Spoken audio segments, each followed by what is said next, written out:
Good evening. Welcome to this yet another event of CIC. Today we have a distinguished author, Sri Sanjeev Chopra, who is also, I am privileged to say, is my batchmate.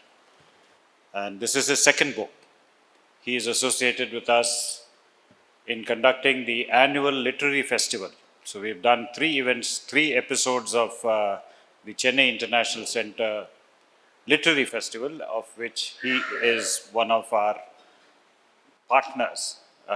He runs an organization called the Valley of Words in Dehradun, which conducts an annual listing of books where they shortlist authors from various genres and award them.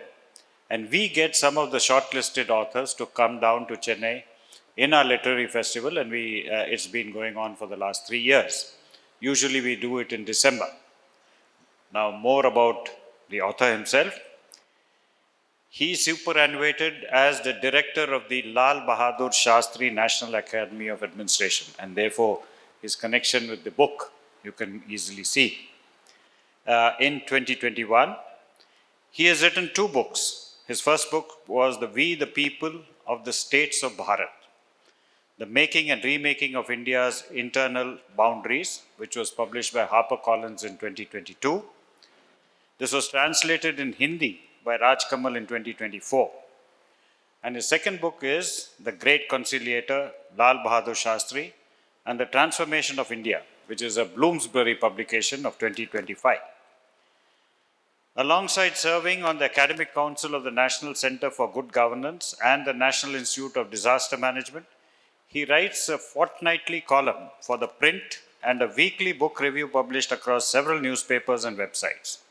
He curates the Valley of Words Literature and Arts Festival annually, hosted in Dehradun, with WOW Book Awards for 8 categories and city editions for specific verticals in New Delhi, Mumbai, Pune, Indore, Auroville, and Chennai.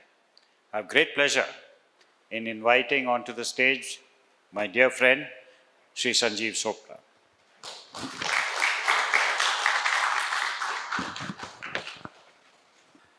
Thank you, Chandramouli. So it's an honor to be here. Thank you, Chandramouli, Mugdha, Tirumurthy, and all of us present here.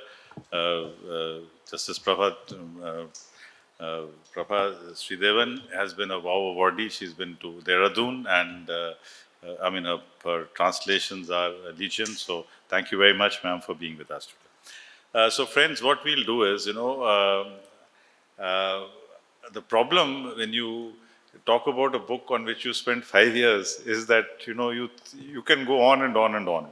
But obviously, time is a big challenge for all of us. So what I'll do is I'll first speak about why this book came about, the way in which I wrote this book, some of the important chapters in this book which I think are more significant, and also about 3 very distinguished individuals from Madras / Tamil Nadu who really helped Lal Bahadur Shastri transform the country. And these were C. Subramanian, the then Agriculture Minister, B. Sivaraman, who was the then Agriculture Secretary, specially inducted to become the Agriculture Secretary, and M.S. Swaminathan. Because when we talk about the Green Revolution, it would not have been possible without these 3 people. And it's so interesting that the Green Revolution, conceived by Shastri from the cow belt, Allahabad and Benares, developed and conceptualized by people from the south, got its fulfillment in Punjab and Haryana. So it also shows how connected we were. And it required a great understanding of this country. And I'll also tell you about how the agricultural transformation of this country came about. There's another chapter which I'm very fond of sharing with everyone. That is a comparison of Shastri's India versus Ayub's Pakistan. Because at that point of time, in the mid-60s, everybody thought that Ayub Khan is doing very well. And from apparently, if you looked only at GDP figures, if you looked only at how smartly turned out the armies were, or how well their diplomats were turned up. I mean, their expense accounts were certainly more than our expense account. I still think, Thiru, that they have a better expense account than we have, but they're really hospitable and things. So they were able to do a lot of things. The fact that they were also able to get along with China. So those are a lot of things. So Shastri's India versus Ayub's Pakistan. And then I pointed out the 4 or 5 very distinguishing features of India. What was it that was making India so much better than Pakistan? Because it is, you do not compare nations only on the basis of GDP or on the basis of military might. You have to look at the entire complex of issues which makes a nation or which does not make a nation so great.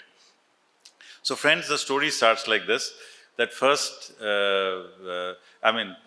thanks to Chandramouli, who's been the DOPT, I got posted to the Lal Bahadur Shastri National Academy of Administration. Believe you me, friends, this was the posting I always aspired for. This was my dream job, and I'm so glad that I got this. So I went and took charge, and as has been the tradition, or as I was told, we go and give some floral tributes to the statue, to the bust of Sardar Patel.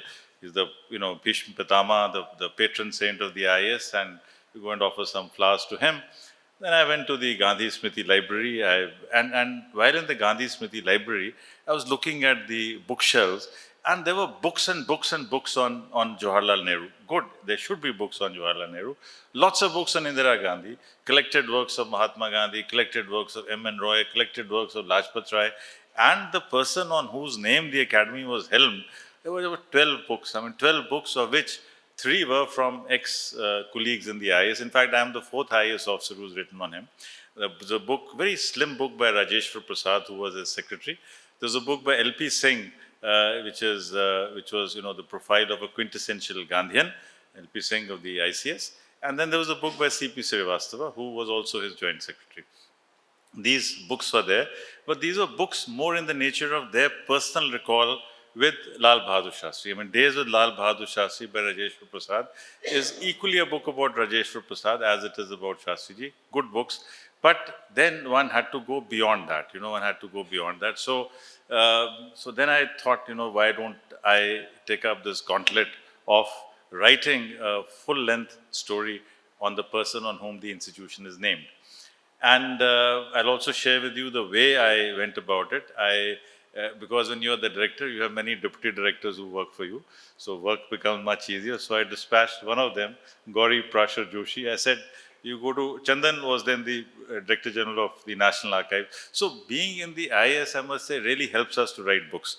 The access which I get, is actually very, very difficult. And that's a larger story of our country which needs to change.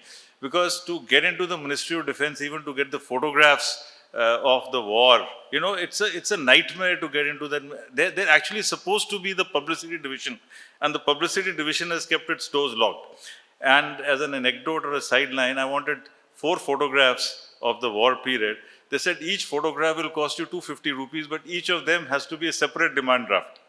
So you can't pay 1,000 rupees on the Google Pay and get it. And when I wanted to see the photograph, I said, permission lagega DG saab ka. I said, who is the DG? He turned out to be a probationer. So he said, no, give him a cup of tea also and show him the photo. But it's a tough job. And generally, I also want to tell you that there is more material on Lal Bahadur Shastri in the Lyndon B. Johnson papers, in the Kennedy papers, than we have in our own National Archives, which is a real tragedy because everything is so well documented. Every movement of Lyndon B. Johnson, because Johnson was then the president of USA, and we were having this PL 480, all his conversations with B.K. Nehru, all that is very well documented there, but we don't have it. The other very important source for all those who would like to write history are the fortnightly reports which the ambassadors or the high commissioners send on the political situation of the country to their home country. So if you get access to that, that gives you an insight about your country. How does the British High Commissioner, how does the High Commissioner sitting in Delhi, how do the Deputy High Commissioner sitting in Chennai and Bombay and Calcutta, how do they look at our situation? Because then they, send articles, cuttings, cartoons. So that's a great source. But anyway, friends, so this is how I started this work. And I wanted to locate Lal Bahadur Shastri in Mughal Sarai, where he was born, because it's a bland statement to say that he was born on 2nd October 1904 at Mughal Sarai. That's one statement. But as a historian, and especially if you want your book to be read, and if you want to be able to tell stories about your book, then you have to understand what Mughal Sarai was like in 1904, and what Mughal Sarai was like in 1900, what a Kayast household was in 1900. And so many traits come out. Shastri ji wrote very good English because his Nana, that is his maternal grandfather, was a very strict English teacher. His mama was also an English teacher, that his mother's brother was also an English teacher. His favorite teacher in school was also an English teacher. So here is a person, they do not speak English at home. They're not fluent in speaking English. But when it comes to written English, Lal Bahadur Shastri's written English is something, it's a joint secretary's delight. In the sense the way he would draft his letters, the way he would draft, each word used to be so meticulous. So then I went into the story of Mughal Sarai, how Mughal Sarai became important. It was a railway junction. And then the story of Mughal Sarai and how the GT road came up, so traced it from those times. And then I've tried to look at what the political situation in the country was around 1900. In 1900, we believed that Lord Curzon was God's own avatar on the planet. And, the Congress presidents would write speeches praising Lord Curzon and said that he's the next best thing that's happened to us after Lord Ripon. I mean, such was our belief in the, India and, Great Britain, tied by history, tied by this, So when you read those presidential speeches of the Congress, we also get to understand how the country was thinking at that point of time. So, but what happens is that by 1903, once the famine happens and once there's a lot of expenditure that takes place on the Darbar, then the sort of myth and the whole thing that starts changing. So that's happening in Benares. So I've tried to capture the story of how Benares became important. Annie Besant, she was from here, but she set up the Hindu school in Benares. Then the Hindu school became the Benares Hindu University. Mahatma Gandhi comes to Benares in 1915, and there he makes the great statement that you cannot fight for independence in English. You'll have to develop your own languages, cultivate your own languages. And in 1917, then he gives the call to students to leave the formal education system, and Vidyapeeths come up. So not just the Kashi Vidyapeeth, but you have the Wardha Vidyapeeth, the Gujarat Vidyapeeth, so all these Vidyapeeths come up. And Shastri ji is just about to become a matriculate, and then he decides to leave. Remember that his mother was widowed when she was just 22. He had been brought up by his maternal uncle, and they were all very upset that, how can this young man think of, leaving his matriculation? Because matriculation was a big thing in those days. You could become a postmaster or a Naib Tahsildar or a school teacher, and those were, for the Kayast family, this was the family of postmen, teachers, masters, maybe somebody became a headmaster. So they were, in a way, very, very non-political. But Shastri ji got into a school, Harish Chandra High School. That school, I visited that school. That school still today does not charge tuition fees. It does not charge tuition fees. So these are aspects of a freedom movement, because we've always studied our freedom movement in terms of politics. But our freedom movement spawned a lot of social reform movements. Education, the development of Nagari language, the development of Hindi, and so many other things. So that's how his teacher was Nishkameshwar Mishra, a person who was truly a follower of Nishkam Karm. So we go on with that story, but even he advises him that, you can't leave your, Mahatma Gandhi is given the call, but you must think about your mother, you must think about your unmarried sisters, but his mother says, already you think it's okay, then go ahead and do it. So he quits formal education at the age of 17 and joins the Kashi Vidyapeeth, where he studies for 4 years under Sampurnanand and Dr. Bhagwan Das, Acharya Kriplani, Acharya Narendra Dev, and all the stalwarts of the freedom movement, And so this Kashi Vidyapeeth experience also transforms him. And by a very interesting quirk of history, then what happens is that Lala Lajpat Rai, who had set up the Servants of People Society in Lahore, he comes visiting, he is on a visit to Benares, and he's a good friend of Dr. Bhagwan Das. Dr. Bhagwan Das, incidentally, was a great Swarajist leader, along with C.R. Das and Rajagopalachari. So, but he wrote a very interesting manifesto, the Swaraj Manifesto. The remarkable thing about that manifesto is that the first time in the world, Dr. Bhagwan Das proposes that the voting age for women should be 21, but for men it should be 25, because he says that men do not have that maturity at the age of 21, but women have this maturity. So this is the only manifesto in the world. I think, you'll be happy to, we should we should reprint that, that document. So anyway, so Dr. Bhagwan Das was the person who believed in reconciliation. He was saying that let's take the best from all the religions. So he wrote, his own work was the unity of all religions. That is Dr. Bhagwan Das's work.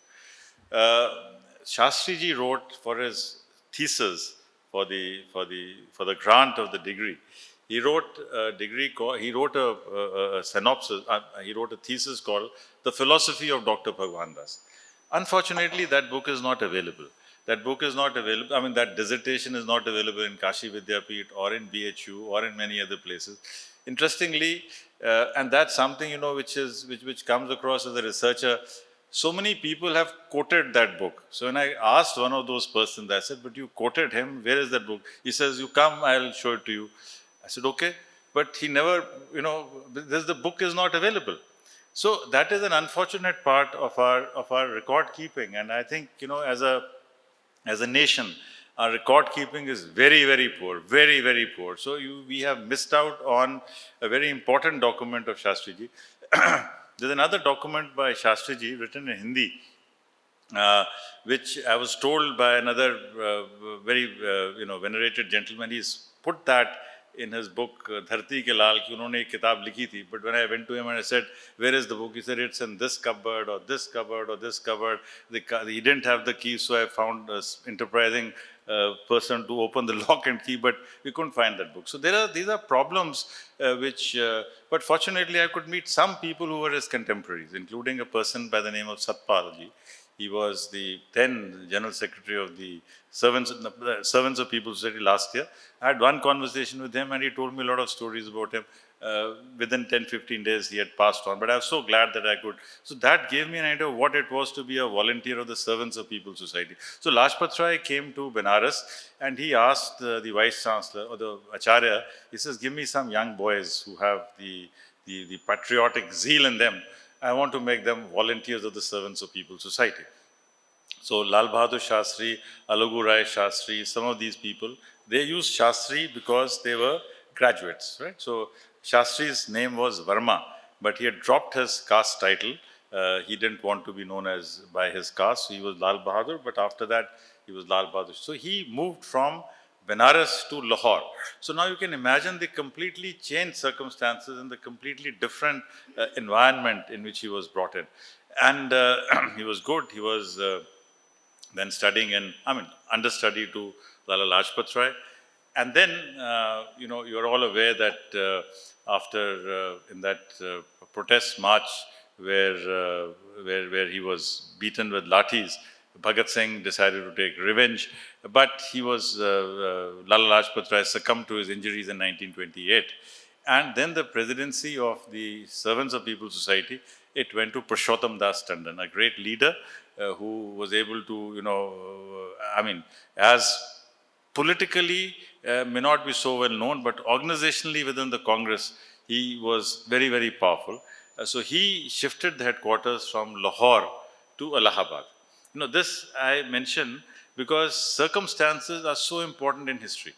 So if Lala Lajpat Rai had not died at that time, if P.D. Tandon had not become the president of the SOPS, and if it had not moved back to Allahabad, was actually the hometown of Shastriji. That is where his father was teaching when his father died. So this is how Lal Bahadur Shastri comes back to Allahabad, but in between there's an interlude when he's doing Achut Udhar work, that is untouchability eradication work in the districts of Meerut and Muzaffarnagar. It's interesting to talk about this period also because there has been a lot of conversion to Christianity because of many things. And there's a wonderful poem by Jayant Mahapatra his grandfather had converted to Christianity.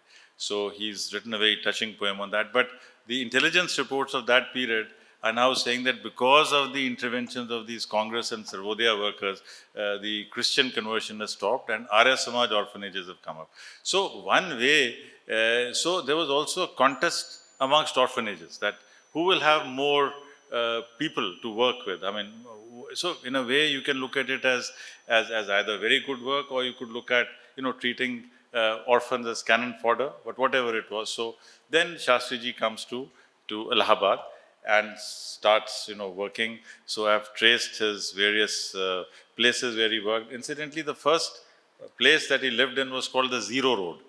Now, Zero Road is the place from which is India's Greenwich Mean Time, right? Greenwich Mean Time, because India's, at that point of time, it was the center, because at that point of time, Burma and Aden were also parts of India's, the British Indian constellation of things. So it was not Ujjain. There was a big debate on why it should not be Ujjain, because Ujjain has traditionally been the center point where we believe, where Hindus believe that, that's the Mahakal.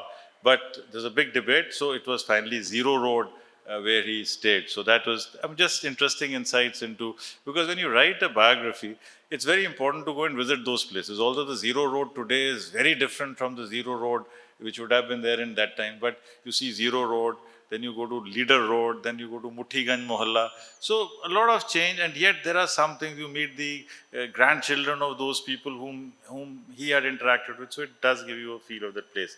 So 1935, by 1935, he's become the district secretary of the Congress at a very young age. And this is the time when he writes, when he's asked to work as the secretary of the Congress Agrarian Reforms Commission.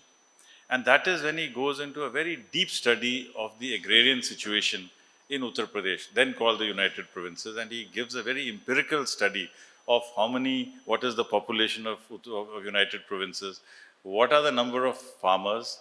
There were 12 lakh farmers, but the zamindars were just about 75,000 who held most of the land. The rest were tenant farmers. 55 lakh were those were smallholders, 55 lakh tenants, and 18 lakh daily wages. So he was able to analyze, understand what the agrarian situation was, and the entire foundation of the APC, that is the CSCP, FCI, in fact even MG Narega. And he in fact said in 1935 that there should be a minimum land holding size. In 1935, and he had seen what was happening all over the world, because in several countries in Europe, they had prescribed an upper size and they had also prescribed a lower size. Now, in India, we followed land ceilings and said that you shall not have more than 30 hectares of land. But we never said that you cannot not have less than this hectare of land, because after that, it becomes economically unviable. And the proposal that he had then given, in fact, the entire land mortgage bank idea that let one person in the family pick up that land and give his brothers, because till 2000 and till very recently, women did not have rights over agricultural land. So this is how, so this report becomes a very important report. And this is the report which is the foundation of Green Revolution. So sometimes I feel, that what you have done at some point of time, you may have written a report in 1935. He found the practical utility of that 30 years later.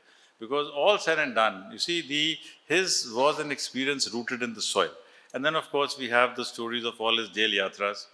In fact, and then we also get to see about the difference in the treatment between C-class prisoners, B-class prisoners, and political prisoners. In one particular instance, when he was a C-class prisoner, he was actually, treated like they were treated like like oxen, and made to go around. And one rather strong-looking Pathan jailer, he came and gave him 2 tight slaps when he must have stopped for removing the sweat of his brow. And it was a cast. I mean, the whole jail was up in arms, but Shastri said, sorry, keep quiet, because we have taken the oath of Satyagraha. When police fires at us in the marches, when they hit us with bayonets, we are supposed to keep quiet. We cannot protest. That is his behavior. That is his problem. So the jailer was so, touched by this, that Pathan soldier, the Pathan jailer was also so touched by it. But that really, so it's a question of how do you, so the situations are never in our control, but how we react to situations. You are a true satyagrahi. You are a true satyagrahi only if you decide to whatever. So that was it. So 5 jail yatras. The other thing about, when you do good research is, I mean, I hope I've done good research, is that a lot of these myths, everybody in Shastri, 7 times he went to jail, 7 times he went to jail. I said, look, as per record, because going to jail is not like eating popcorn, right? So if you go to jail, you go on a particular date and you come out on a particular date. So there are 5 times, and that does not take away from Shastriji's greatness. I mean, just to say that he was great because he went 7 times or even 5 times does not make a difference. So I have documented all his jail yatras, his letters from jail, and there's one particular letter which, two of his daughters die when he is in jail. One was Pushpe, and he is very distraught, very, very distraught when his dies. So I'll read to you because in Hindi it is absolutely evocative. I mean, it actually brings tears to everyone's eyes. But what he says in English is that, let me read it in Hindi also first. Kya yahi khel is nishthur niyati ka? That is this the way the world moves? Kya yahi khel is nishthur niyati ka? जो तुमने भी खेला है, यह कहकर बंधन छोड़ चली कि जग तो एक झमेला है. Or is this the game of cruel destiny that you've played with us, breaking the threads that tie us by saying that this world is an affray and too much? This is done by Chandan Sinha. Chandan Sinha, our colleague, he has done this translation. So friends, we moved from 1935, then there are all these jail yatras, and then in 1937, something happens which is very interesting. The Congress decides to fight elections under the Government of India Act, the first act of, and he is the dummy candidate for Raja Narmada Prasad Singh, who is a very big leader. Shastriji at that time is only 34 years old. Born in 1904, 37, and 1937, he's only 34 years old, and he's a dummy candidate. I mean, dummy candidates never are expected to, actually field in, and he was the dummy candidate because he was in the Congress office. So they must have been looking, who do we make as a dummy candidate? All right. So Lal Bahadur Shastri becomes the dummy candidate, and this chap's nomination is rejected because he's not a subject of British India, he was a resident of the Rewa state. So this particular constituency was meant for British subjects, not for subjects of the Indian states. So suddenly from nowhere, he gets catapulted to much greater fame than could have ever been imagined. Because that was a time when, K.N. Kadju, Vijay Lakshmi Pandit, so many people were there in the Congress, but nobody would think a dummy candidate would have anything to do. So he gets elected. Then he also moves to the Allahabad Municipal Corporation, gets into the Allahabad Improvement Trust, and that is where his ability to communicate, his ability to talk, his ability to take people along, that comes to the fore, and he gets established as a leader in his own right. And so that when the next elections happen after we've settled in 1946 elections, when India is about to get her freedom, he is again nominated, because the tradition is that if you have won the previous election, you will get nominated the second time. So this time he gets elected, and he is also made parliamentary secretary to Govind Vallabh Pant for the ministries of transport and home. And unlike K.D. Malviya, who had a car and would come home and go back in a car, he didn't have a car or a transport. And those days, parliamentary secretaries did not get any sarkari transport. So he would wait till G.B. Pant would finish his office and would take a ride with him. But whatever it was, they developed a very good rapport. I mean, G.B. Pant was a very tall leader of the Congress. So he and Shastriji started getting along very well. And then, again, interesting thing of fate, Rafi Ahmed Kadwai, who was then the Home and Transport Minister of UP, is picked up by Nehru to join his cabinet. And at 43 years of age, he becomes the Home and Transport Minister for UP. Now, this is destiny. This is hard work. This is destiny. This is a lot of things put together, because how things pan out is something which is fascinating. And he does many interesting things, including the Land Reforms Act in introducing the Land Reforms Act in UP, and he introduces women bus conductors for the first time in 1948. Now, it's a great thing. So, this is a man far ahead of his times. So, then again, to cut a long story short, in 52, he's then the General Secretary of the Congress. He has contested elections from Phulpur as an MLA, but Mr. Nehru brings him in as the Railway Minister of India, right? And that is where then destiny again starts changing, because when railway accidents take place, he just decides to resign, owes up a moral responsibility. And then, you see, because in 1954, the CIA had started making lists of potential, prime ministers of this country. His name was nowhere in the picture. But after he resigned, his popularity became sky high. So Washington Post, all the other newspapers, they started writing about him. So in 1957, Jayaprakash tells 57. Jayaprakash tells Nehru that, look, now you are about 70. Now it's time for you to retire. And why don't you nominate your successor? Because there was the great danger of what was happening in Pakistan. You see, because today Pakistan is no match for India, but let us not forget that in the mid-50s, Pakistan was doing quite well, especially in economic terms, right? In terms of, because they had aligned with there were parts of the CENTO, there were parts of the CETO, and the American influence or hegemony, as you might call it, was very strong there. So that was a thing. So then he resigns, and then of course he moves on, and later on he becomes the Prime Minister. And the role of Mr. Kamaraj Nadar in making him the Prime Minister is again something that cannot be underestimated. I mean, his friendship with Kamaraj was a very important relationship. And so that also was so he was a quintessential organization man who would not lose his temper, not lose his cool, and a great listener. And in fact, the greatest conciliation that he had to do was the conciliation between his mother and his wife. Now, his mother was a very conservative person. She, to the last date, did not believe in intercaste dining, would not let a Muslim enter the household. I mean, not enter the kitchen, separate, utensils or whatever, and very rigid, very rigid. I mean, in her own way.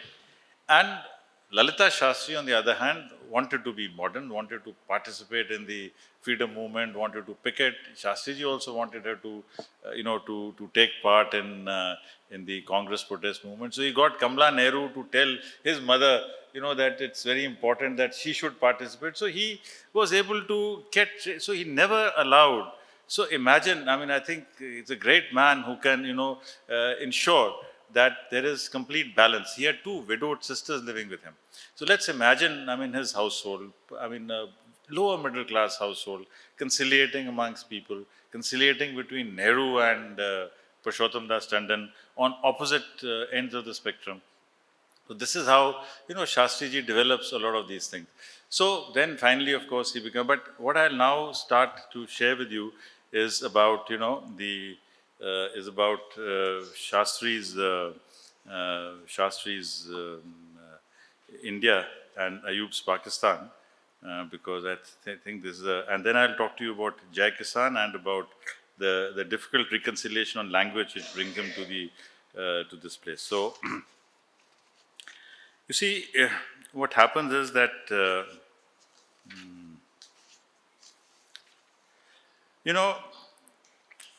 GDP terms, Pakistan was certainly ahead of us because they were not introducing land reforms, and there were 20 families in Pakistan, 20 entrepreneurial families.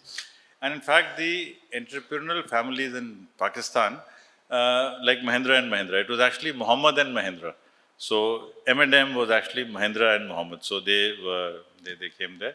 So the Khatri families who remained in Pakistan, they became a very dominant group over there. They were also called Shagols. I mean, so Saigal became Shagol over there. So they were the people who were controlling. So in terms of GDP, they were doing well. Land reforms were not there. And there were other factors which I mentioned here, that that one is this, I mentioned GDP, the land reforms which were not there.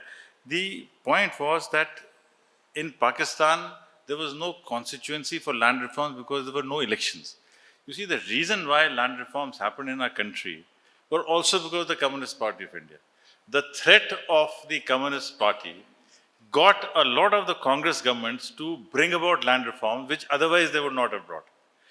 The fact is that the land reform legislation of Kerala and West Bengal, implemented by the communists, but the drafts were prepared by the congressmen, half in fear that if this is not done, then there'll be a problem, right? So this threat of the Communist Party, the threat of the Communist Party takeover, so therefore populism, or we can call it populism, you can call it economic reforms, were driven because of regular elections.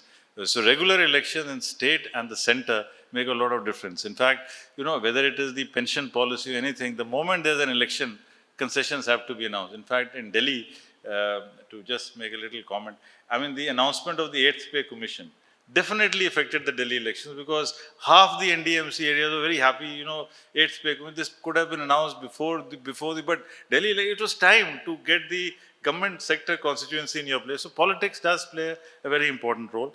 So I have written here that adult suffrage and political mobilization of the marginal and small farmers, as well as the agricultural workers, by the Congress, the Communist and Socialist parties, ensured that land reforms were center stage to the agenda of India.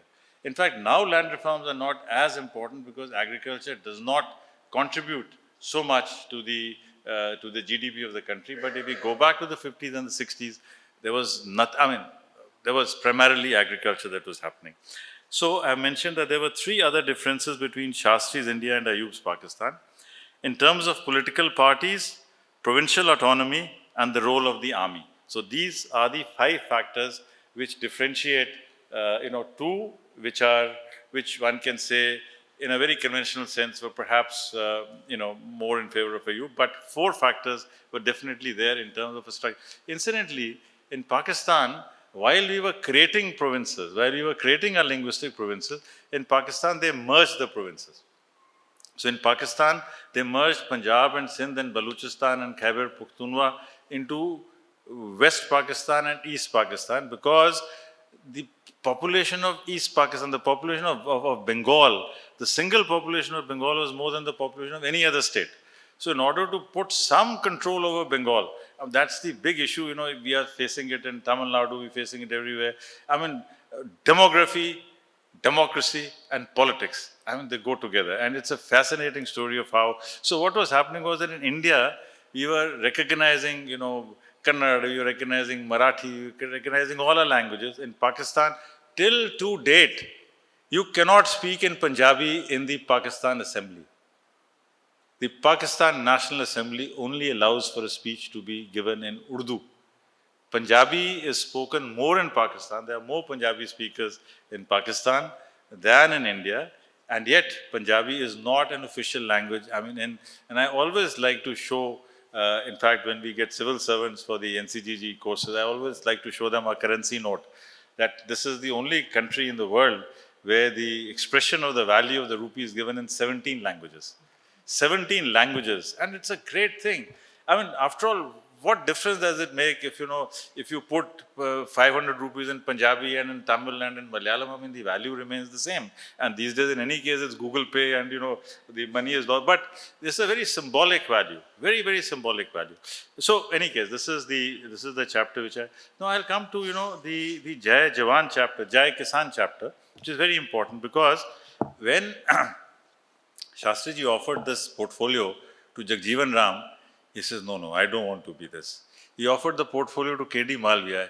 In those days, it was felt that whoever takes the agriculture ministry, in those days it was food and agriculture ministry, it is the graveyard, because, India was doing terrible. Our food production was only 50.82 million metric tons. 50 million metric tons. Our requirement was 65. Now, I must tell you, as a former officer of the Agriculture Ministry, you see, in Agriculture Department, a shortfall of 5% or 2% leads to price increment of 200%. I mean, the production of onions, if it goes down by a value of 5, I mean, the market just goes haywire. And if you have overproduced by only also 5%, the prices again dip again by 50%. So there is no correlation. I mean, there's no direct correlation between production and prices. I mean, as Joint Secretary of in charge of onions, but I must share this lovely anecdote with you. I think it's very rare, both for Chandramouli and Tirumurthy, and sir, it's very rare to see your letter being discussed in the Lok Sabha when you are present.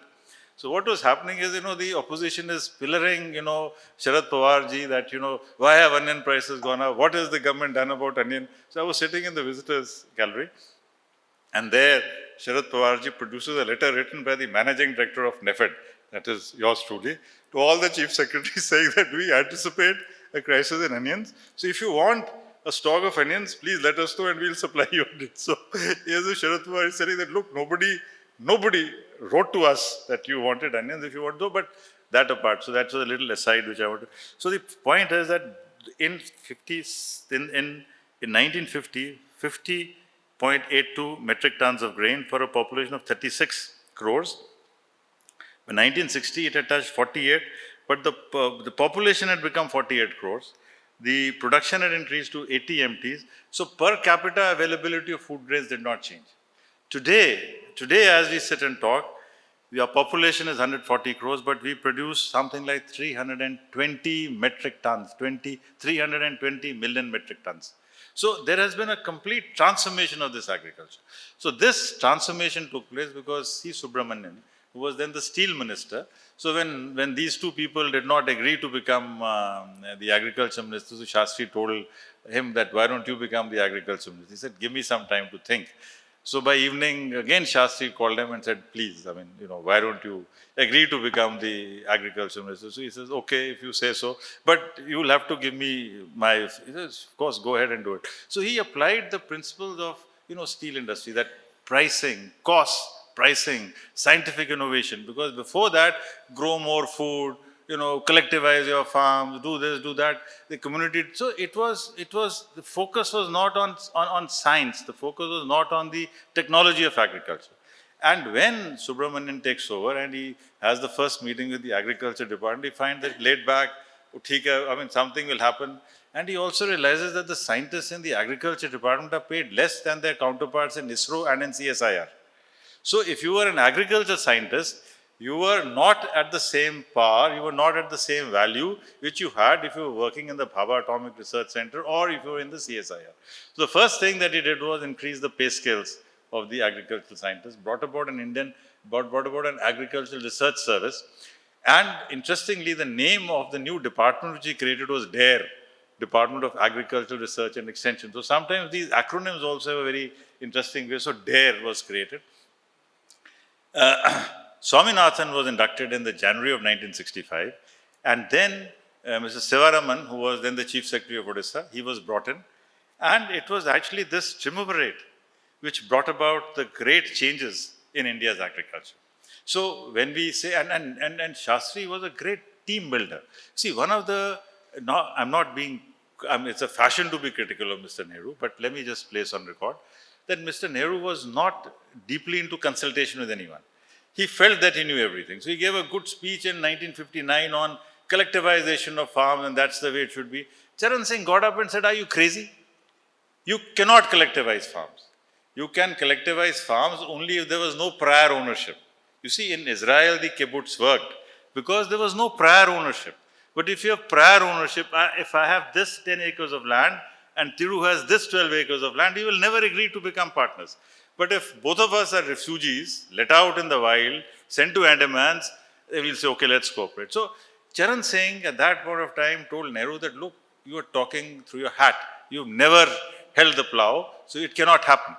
But Nehru being Nehru, so he had some, good in many ways, but no ideas about agriculture. So the fact that Shastri was able to consult people made a lot of difference. So I think that is a great tribute to his leadership style, that he was able to get people to work, and at every point of time, he would, appreciate and praise the work of these people. Likewise, Amul, which is today the world's greatest brand. You see, he went to Amul and he said, I want to spend the night at a farmer's house. So when he spent the night at the farmer's house, went to the Harijan Tola, talked to the Muslim workers, talked to the women. Then next day when he met Dr. Kurian, and he says, I want this throughout the country. So Kurian laid down some conditions. He says, one, I don't want to shift the headquarters to Delhi. I want it to be here. And he said that I don't want any IS officer, in my organization. I don't want to report to an IS officer, but that apart. But he set up a great organization, right? So the foundations of that and the ability to take the decision. I mean, it was a matter of 21 days visit to Kaira and the setting up of NDDB, which has transformed India. Transformed India, and you feel really proud of the fact that the world's largest dairy brand is India's, at a point of time when actually we had to import. We got gifts from the mountains of lake and, all these things, we got that. So that was the transformation of India which you brought about. So I have mentioned that. So now the big challenges that Shastri faced, one was of course on language issue. And that I think was also partly because, to my mind, one of the fallouts of the Kamaraj plan was that had Kamaraj continued to be the chief minister of the state, perhaps the politics of the state would have been different. I mean, he was succeeded by Bhakta Vatsalam. He did not really have the political feel and after that the Congress forever lost the state. I'm not saying it is good or bad, but the fact is that the politics of the state changed. And at that point of time, because the Official Languages Act had been amended, I mean, the Official Languages Act clearly said, two other things which I want to share with you. One of the thoughts that came up at that time, and fortunately it was not accepted, was that if examinations are held in Hindi and all the national languages, then states will get their quota based on the number of language speakers. So, which would have been a disaster. Madras refused to accept it because there were more people from Madras who were making it to the civil services than the population of Madras at that time. So, politics has some very interesting. When you go deeper into it, when you go granular, you realize a lot of things. So that was one thing which happened at that time. So Subramanian also resigned, but within 3 days, the resignation was withdrawn because what happened was that after the first flush of movement, everybody said, no. And then when Annadurai was very popular, then everybody, Bhakta Vatsalam and everybody, they all started doing the same line. So what happens in politics is that it is very difficult to take consistent positions. And we find it all the time. Mr. Rajiv Gandhi opposed the Mandal Commission, tooth and nail.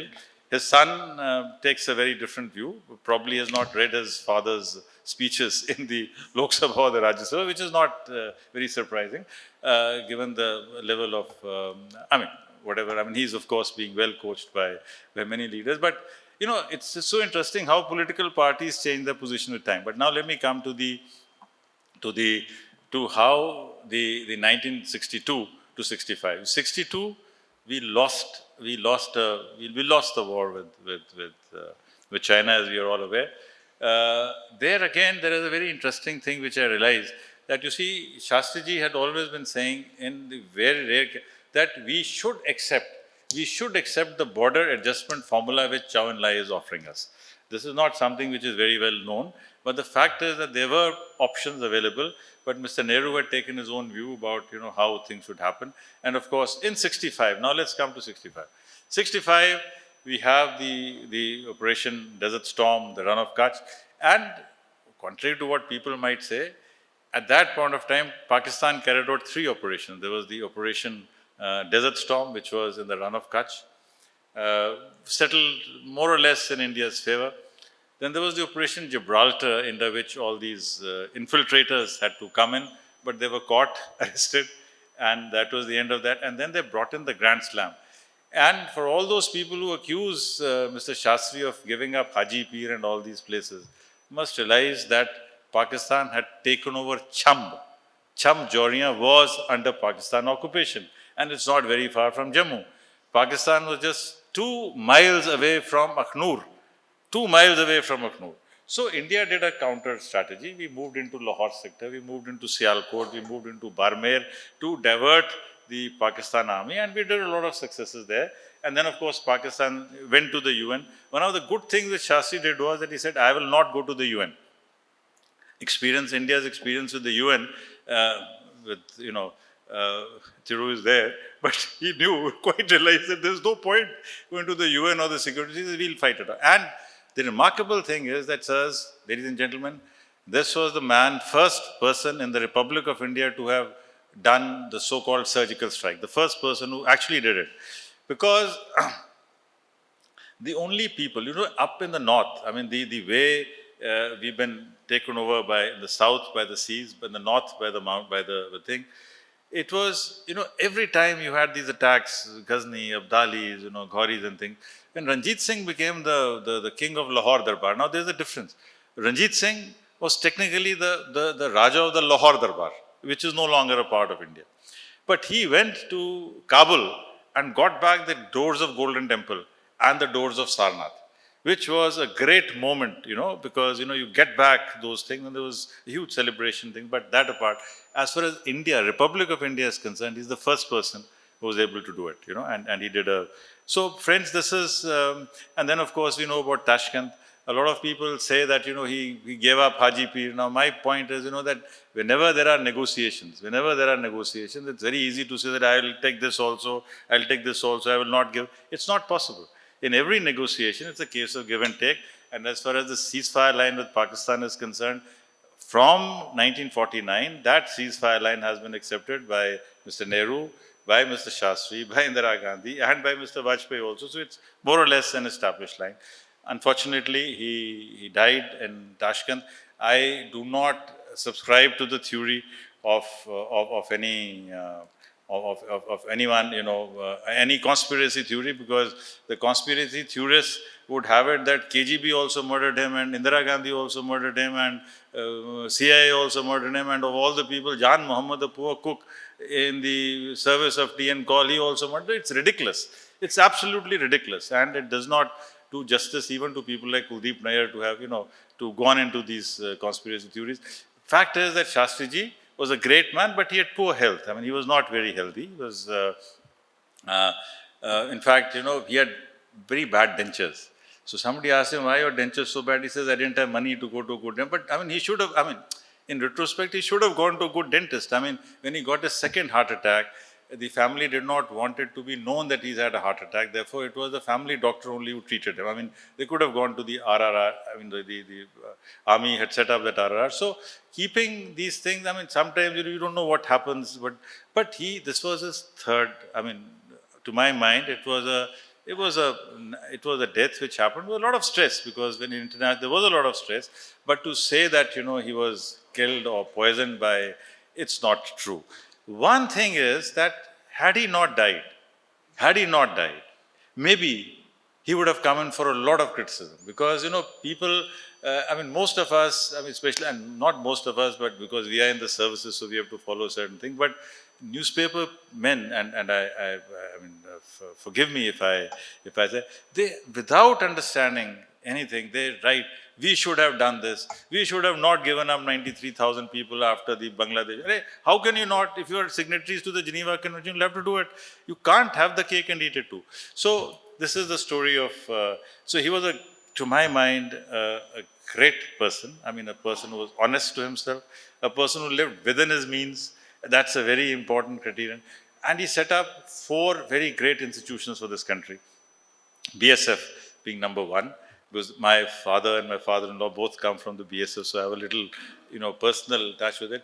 Because what was happening was that before the BSF was made, when we were dealing with Pakistan, so the Rajasthan police would have it would happen in Rajasthan. So Rajasthan police would report to the Home Department of Rajasthan, which would then report to the Home Department of Delhi. Likewise, a report from Gujarat, likewise a report from Assam, report from Bengal. So by the time, you compile the reports, things that happened. Pakistan, that way, had organized all their ranges. Pakistan had created its boundary force much before India. So different ways. But once BSF was created, another fallout of the creation of BSF was that Punjab had not been reorganized by the States Reorganization Commission on the argument that you can't have such a small state dealing with an international border. So once the BSF was made, then that argument got knocked out and Punjab. So this was one, the CBI, the CVC and the Prime Minister's Secretariat. These are again institutions which were built by Lal Bahadur Shastri. So friends, this is a very brief snippet on Shastri ji. I hope you will get a chance to read the book, and I'll be very happy to take this discussion forward when I'm here in November or December. Thank you very much. I must thank Chandramouli and all of you for such a patient hearing. Thank you. My name is Sri Kumar, former banker. I'm looking to validate two related anecdotes. I believe when Shastri ji became Prime Minister, he invited Indira Gandhi to join the cabinet as INB Minister. And she refused. And I believe she told people close to her, "घर का नौकर प्रधानमंत्री बन गया," and she refused. And then I believe Shastri threatened to take Vijayalakshmi Pandit, and that's when she came round. I'm not aware of this. What I am aware is that Mr. Shastri did offer, did tell her that if you want, you can become the Prime Minister, but she refused. She said, "I'm in total grief. I don't want to do it. I don't want to do it."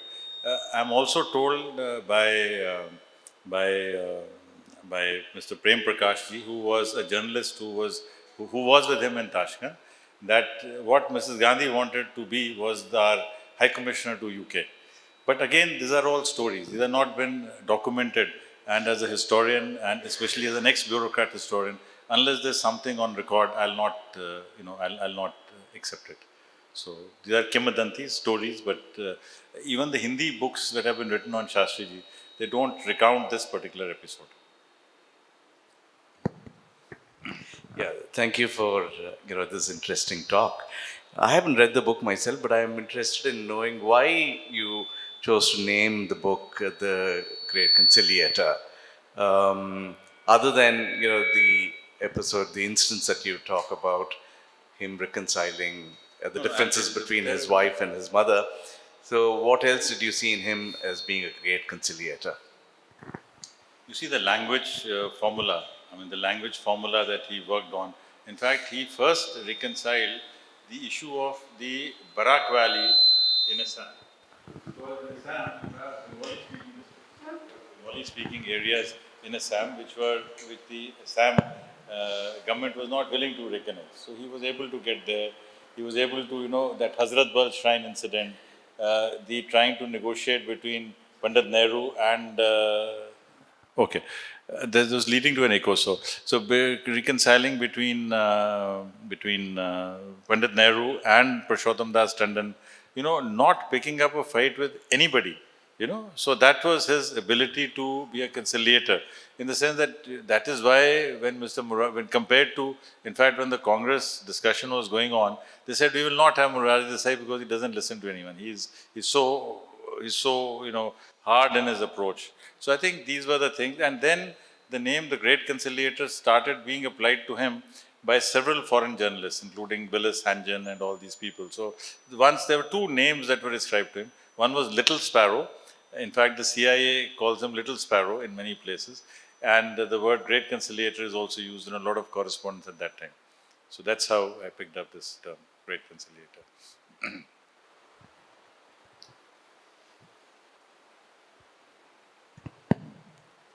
Have you discussed the language issue that Yes, in the book? Yeah, in quite a bit of detail, because see, in fact, interestingly, he had to fight with the Hindi stalwarts, because even when it came to the Prime Minister selection, UP and Bihar were not in his favor. It was the East, the West and the South which was supporting him. The Hindi heartland was more keen on having Gulzari Lal Nanda or Morarji Desai, because they were hardcore Hindi-speaking people. Whereas Shastri ji got his strength and support from the East, West and South. He was more of a conciliator in that sense also.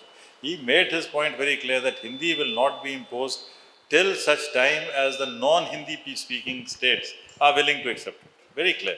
So that's how he was able to work with people. And contrary to that, Morarji Desai, and there are several instances of many of these people. In fact, you see people who do not travel much in this country, they do not realize the diversity of this country. I mean, we are fortunate. I mean, being in the IS, we travel all around. Therefore, we realize the diversity of this country. Up north, I mean, when you talk to them that, Stalin is talking about deal. Why? Why is he talking about it? You have to understand that there's politics involved. What else can he do? I mean, every politician has to do what his constituency wants him to do. I mean, if you are an Akali Dal politician, you will have to say Anandpur Sahib resolution.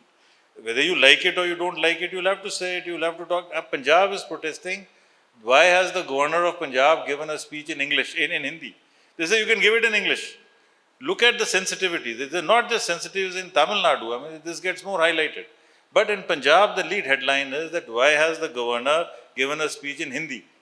They are happy to have a speech in English. Punjab, which follows Hindi. Punjab follows Hindi. It's not that, Punjabis don't follow Hindi. But they are upset about the fact that the governor has chosen to give a speech in Hindi and not in Punjabi.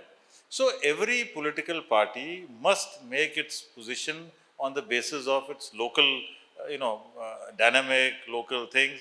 And especially when it is being imposed as an outside thing, there will be a lot of opposition. See, when C. Rajagopalachari tried to, first round, before independence, there were a lot of Hindi Samitis in Tamil Nadu.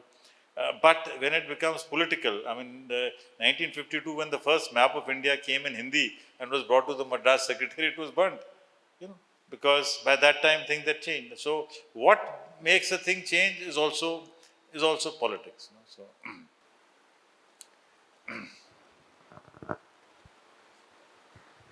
Sanjeev, I just have a small anecdote to share. You may bear it out, later. I was Under Secretary in Delhi. I was barely 6 years in service when I think the Chinese premier had come to India. He was coming to India. There was some problem with the Tibetans. So the Dalai Lama wanted to speak to someone in the ministry. And additional secretary went, but they were looking around for the Tibetan hand and he wasn't there.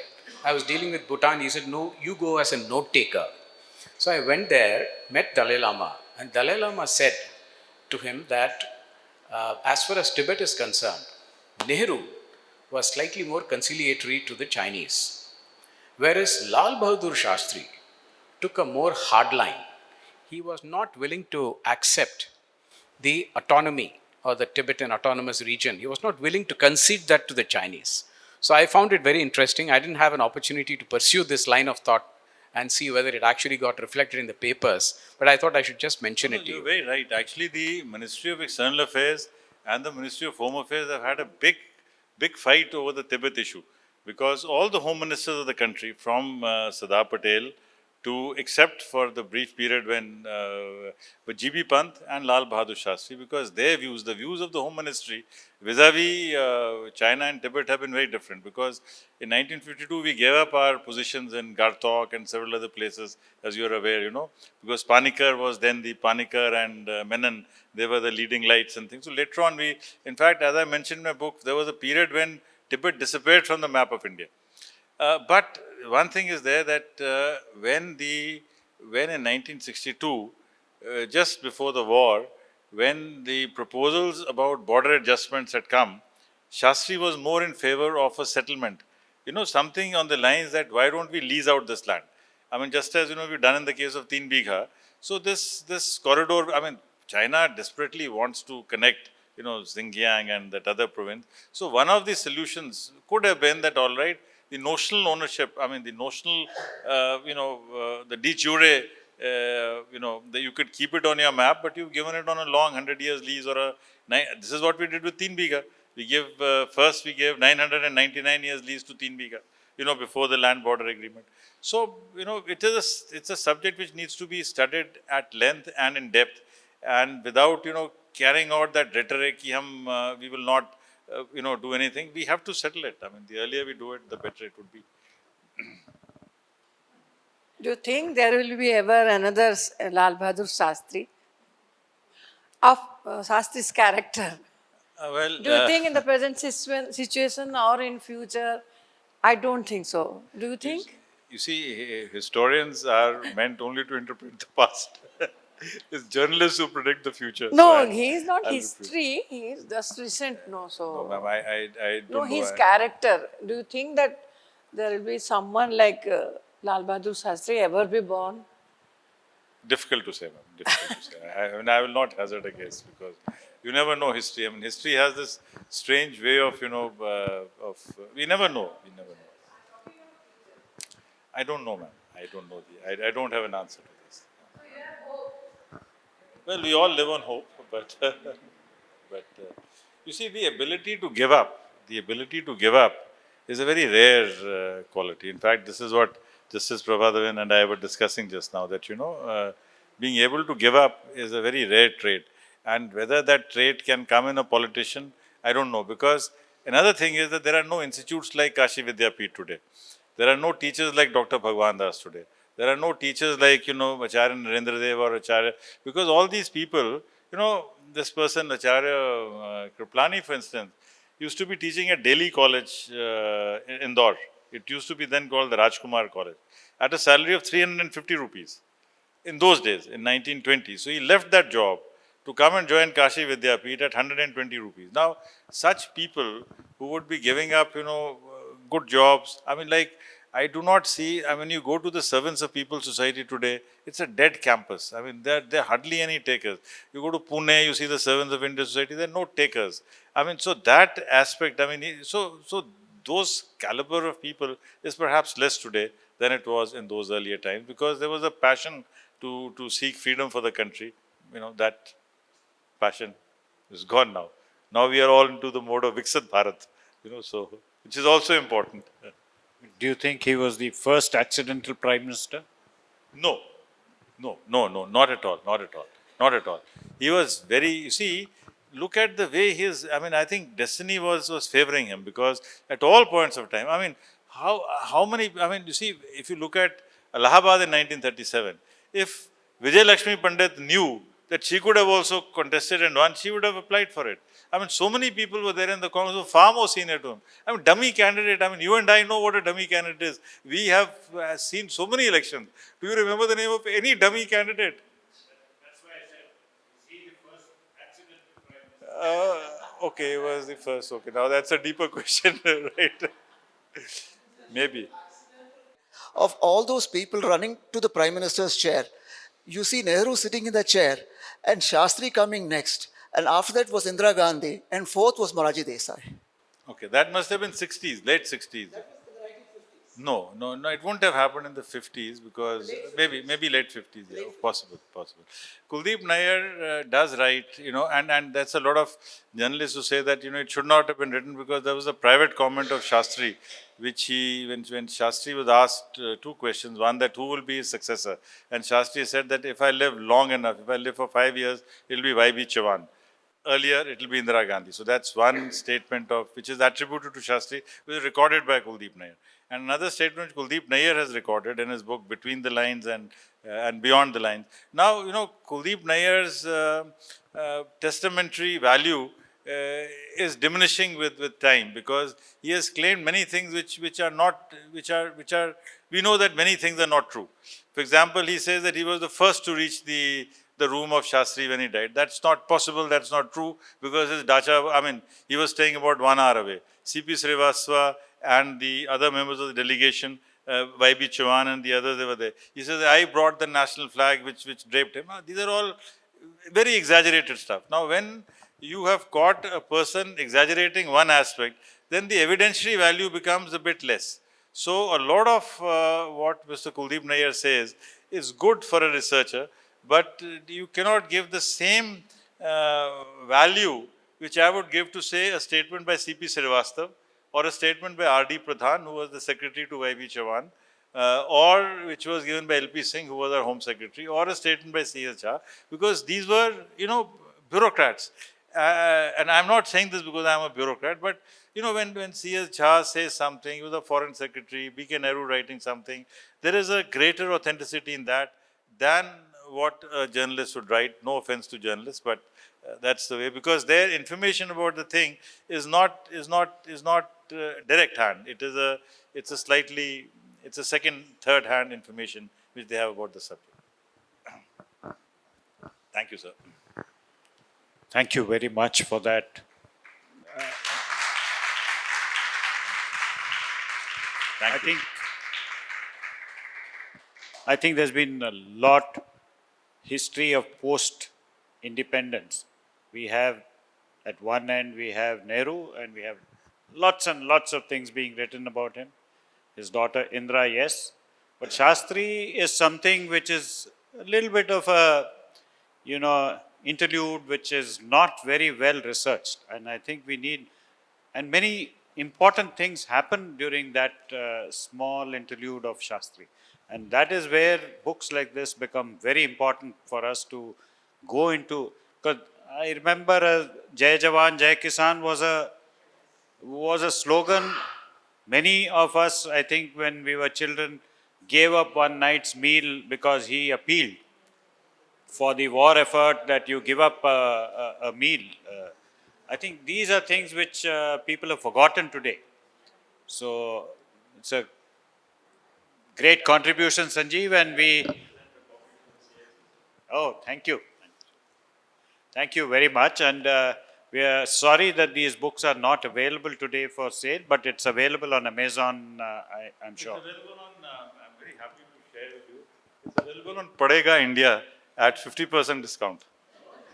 So I was very touched, that Padega India, they encourage, it's meant for school for school and college going kids, but you'll always get it for your sons and daughters who are going to school. So Padega India, they have offered a 50% discount. Otherwise, I think of course, if you go around the room and ask what do you know about Shastri, they would only say he resigned after that accident. And nobody else knows anything else about him, about his life or how he grew up. And that is the beauty of our democracy, that a person like Shastri could also become the Prime Minister following an aristocrat like Nehru. So I think we do need to get into the lives of the other great stalwarts who have made our country what it is. Thank you very much, thank Sanjeev, you. for that. Thank you so much. We hope Thank you. to host Certainly. you in your next book Yep. Oh, at the next book, CIC okay. very Okay. soon. Thank you. There are two books that I'm currently planning to work on. One, I'm planning to write a biography on Major Bob Khating. You see, Major Bob Khating was a teacher. He's a Tangkhul Naga, because he's a Tangkhul Naga from Manipur. So Manipur does not want to recognize him, and Nagaland does not want to recognize him. But he was a great person in our history. He was a school teacher. When he was picked up, his principal told him to join the Viceroy's Commission.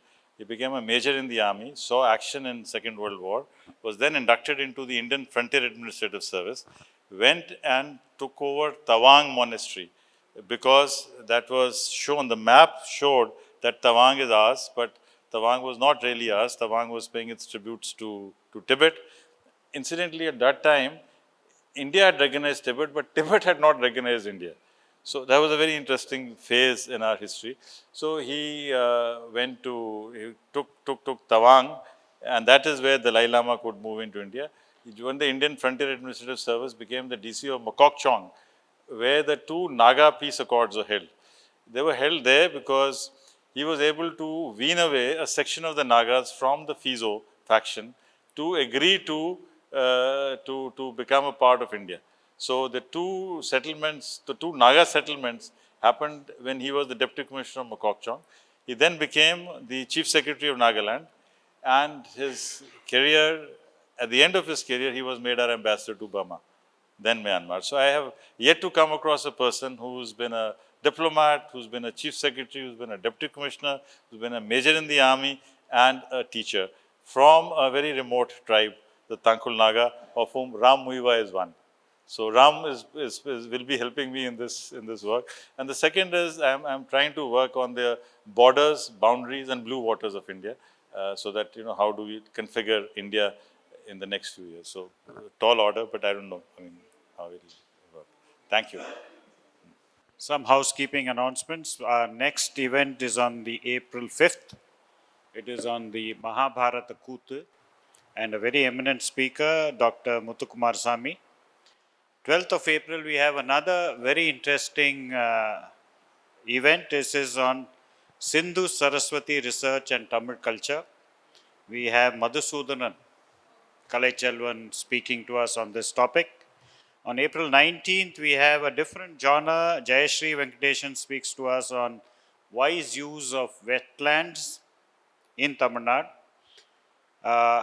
Then on 26th of April, we have Bharat Raman, and he's speaking on the CSK, the Chennai Super Kings. His second book on the Chennai Super Kings, I think that should be very interesting too.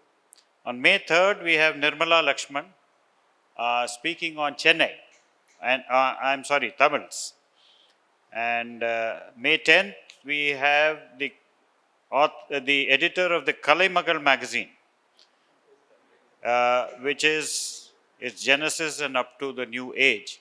So we have a very long series right up to May to keep us engaged, and I'm sure many of you will grace us on all these occasions. So looking forward to seeing you at the next event. Thank you very much.